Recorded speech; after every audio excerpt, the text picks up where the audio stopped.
Okay, welcome to TribPreps High School Football Edition, Week 1. We're on the second night of Week 1 here tonight in the Cooley region. We had some exciting games, some highly anticipated games already, even though it was a Week 1. I'm Todd Sommerfeld, sports editor here. We have James Crosse next to me, Andrew Tucker down on the end. We are all out at games tonight. We are going to take some time tonight to talk about those. If you've seen us before, you're familiar with the drill. We'll go over score list, and then we'll just kind of chat about some of the games that we saw tonight and some of the other things that happened. I'll start with our score list from tonight. We start at UWL, Aquinas football team, 14-12 over Prairie du Chien. West Salem pulled away in the second half, right? That was a tight game at halftime? Yep. Yeah. 27-7 over on Alaska. Medford 26, Holman 13. Sparta 46, Black River Falls 7. Big game for the Spartans. Mondovi 20, GET 8. Andrew was at that one. Onalaska Luther 45, Blair Taylor 32. Richland Center 14, Toma 13. Wausau East 20, Westby 19. Arcadia 36-0 over Webster. Viroqua 21-7 over Dodgeville. Wazeeka Steuben Seneca 31-12 over Cashton. And CFC 34-6 over Brookwood. I was at the Aquinas game. As you could see before, as James motioned, he was at West Salem, Alaska. We're going to start with that one. As I said, was it 7-6 at half? Yeah, 7-6 at half, where it just kind of looked like both teams were feeling out the new pieces of their offense. West Salem changed things around. Luke Baginski played a decent amount of quarterback, but he's not necessarily exclusive to the quarterback position anymore. He moved around, played, I think, wide receiver at one point, played a lot of running back, was big on the ground. And then for Onalaska, Ian Cole getting the majority of the snaps at quarterback. Noah Chenault got in there a little bit, but he was primarily a wide receiver. So the first half, it sort of felt like both teams sort of feeling out their offenses for the first time. And the second half is where West Salem sort of said, we're going to go with what we know works, and that is giving the ball to Luke Baginski to run it, and we're going to give it to Trevor Artsnetz to run it. And they did a lot. By my count here, 16 carries, 199 yards for Baginski, 14 carries and 80 yards for Trevor. And Nice. Yeah. And Ryan Olson, first off, congrats to him. First win as a head coach, taking over for Justin Jen. He talked about how no matter what happens in these games, he wants to come out being the more physical football team. And that was certainly what they did in the second half. They were by far the more physical team. On Alaska, I think they're still kind of figuring out the new pieces to their offense. And at the same time, when they got to the fourth quarter, it felt like they just didn't have enough gas in the tank to keep up with what West Salem was giving them on offense, which was just hammering the ball up the middle and then breaking off these big plays with Luke Baginski. And obviously West Salem must have played some pretty good defense here too. I mean, Yeah, we've come to expect that over the years. I know Miles Olson got forced a fumble late and got a sack late. They had an interception to finish off the first half. On Alaska, I mentioned the sort of issues they had offensively. Most of it was just self-inflicted issues in terms of they opened the game with a fumble on their opening drive, Cam Cornett, but he made up for that on the next drive with a touchdown run. Okay. They had a drive going late near halftime through the interception. That ended sort of their hopes of maybe getting some points on the board. And then they had a long catch and run with, I have him here, Luke Siegel from Noah Chenault that would have put them inside the red zone had it not been for a block in the back penalty. And that drive ultimately ended with no points, turnover on downs. Okay. So Tom Yashinsky sort of talked about how it was just a matter of who made more mistakes, and they felt like West Salem, capitalized on their mistakes well. And also, he was the first to admit that they got worn down in that game. So a lot of sort of question marks for both teams sort of going forward. For West Salem, they're sort of like, they want to keep mixing it up to give teams multiple looks, I guess, basically multiple things they have to prepare for. On Alaska, I think they're just sort of getting their legs under them on the offensive side, because it's their first year in a while that they've had a totally fresh face at quarterback. Right. Okay. I'm going to jump into my game next, then we'll go to Andrew after that. The Blue Golds get the 2-point win over Prairie du Chien, and they just hold on to get that. Prairie du Chien did score a touchdown with 53 seconds left and went for 2. Declan Haas knocked the ball down in the end zone to kind of preserve the win, and Logan Becker got on the onside kick to finish it off. But both of Prairie du Chien's touchdowns, one came at the end of the first half and one came at the end of the fourth quarter. So Aquinas kind of gave up touchdowns at inopportune times. They did get a first down at the Prairie du Chien 5 in one instance and weren't able to score on that. They had 3 runs and an incomplete pass. So there were opportunities to give themselves a little more breathing room than they had, and they couldn't do it.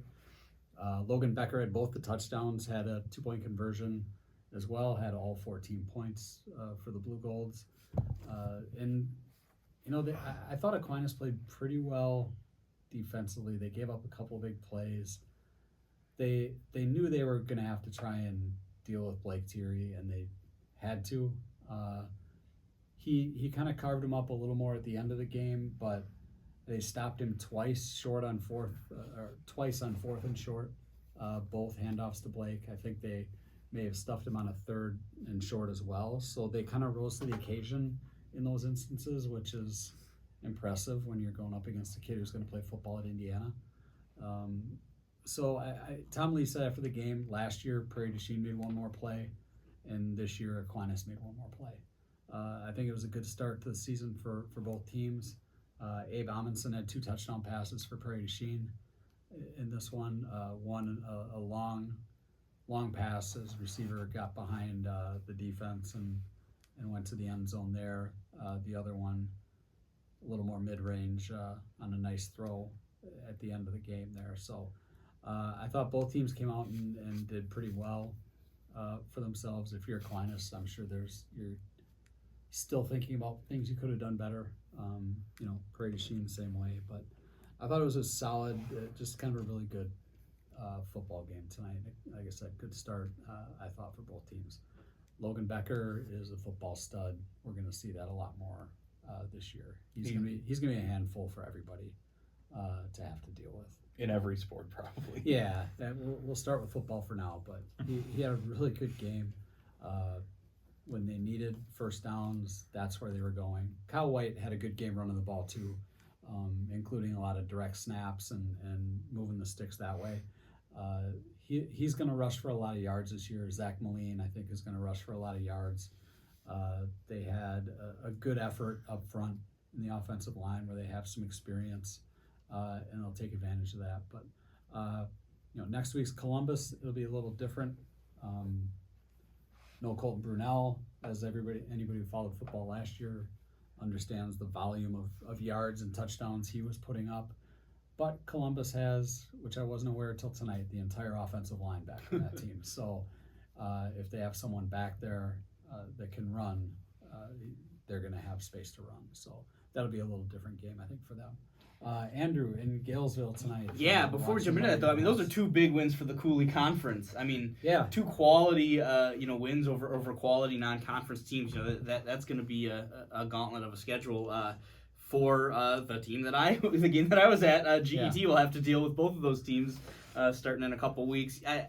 I thought GET's defense looked pretty good. It was a 20-8 loss. Obviously they would have preferred to win, but it was an 8-8 game through 3 quarters. Mondovi scored on the first play of the fourth quarter to take a 14-8 lead, and the final touchdown that made it a 2-score game came with about 4.5 minutes left after GET had sort of a interception on sort of a desperation play. They were just sort of chucking the ball to try to move down the field quick. That resulted in a short field for Mondovi. So the GET defense looks like they've got the pieces. And I think that Mondovi's just a good team. They have been for the last few years. I think that that win says a little more about Mondovi being good than GET being bad per se. The big play of the night for GET's offense came with a minute 36 left in the first quarter. They were facing fourth down with 3 yards to go around midfield. Coach Anderson called a timeout to discuss it. They go with a reverse handoff to Cooley Conference Offensive Player of the Year last year, Kyle Sealing. And the offensive line gave him space on the edge, and with a hole, a kid that fast can take it. I think he took it 56 yards for the touchdown, and then he punched in the 2-point conversion on that to give him an 8-0 lead early on. Sealing ended the game with just 65 yards and that one touchdown, but obviously some high expectations for him. Given his over 1,000 yards and Cooley Conference Player of the Year last year. So pretty good start for them. The offense was hit or miss for GET. They had a lot of situations where they would pick up a first down, but it would get called back with a penalty, or on first or second down, they would take a penalty that sets them up with 1st and 15 or 2nd and 15. And with the ground and pound offense like that, when I was talking with Coach Anderson behind the game, he says, you can't get behind the chains like that. So maybe some first week jitters, maybe the penalties start to linger a little bit and become a cause for concern. But there were certainly bright spots, despite the loss. I know it was kind of a similar. Well, we don't know yet because it's only week 1, but GT had a similar game against them last year. And the year before that. Yeah, So GET has scheduled tough non-conference games. They've started 0-3 the last couple of years and made the playoffs both of those 2 years. So, if you're GET, you hope that, you have those tough games up front, learn from them, and then can apply it in the back half of the season the way they have the last couple of years. Okay. We'll close out by week. We got some stats for some other games of some standout performances. Just kind of wanted to share, starting with that big Sparta 46-7 win over Black River Falls. McTaggart in that one, 11 carries, 167 yards with an 87-yard touchdown run. He scored 3 times. So there was a lot of anticipation in terms of what he could do offensively. He was a defensive standout last year. Has certainly adapted just fine to carrying the ball. A little more than maybe he did last year. Trio quarterback passed for 165 yards. Cott had 5 for 99, including a 69-yard touchdown. So it looks like the Spartans were hitting the Tigers with some big plays tonight for touchdowns. What else do we have? Luther, that was another big offensive output tonight. What did I say? 45-32 over Blair Taylor. Landon Bryant rushed for 133 yards. With a touchdown. Jackson Kendall only passed for 65 yards, but he had 3 touchdown passes, 2 of them going to Gabe Shepard. So they kind of hit the ground. You said they had a big lead early in that one, right? Yeah, I would need to double check, but I believe at halftime it was roughly like 31-6 or something like that. So they built a big lead there. Blair Taylor came back to make it a 2-touchdown game. But Luther, with the experienced quarterback and a couple of running backs there, you think they should get off to a good start, and they did against Blair Taylor. Another tough team from the Coulee. Yeah. Luther first year back in the Coulee, but let's see, Cashton comes up short, which that's not the norm there anymore over in Cashton. They won a lot of games the last few years, but that 31-12 loss they had tonight, Rory Milsna stepped in at quarterback, 101 passing yards and a touchdown. The touchdown pass was to Landon Laufenberg.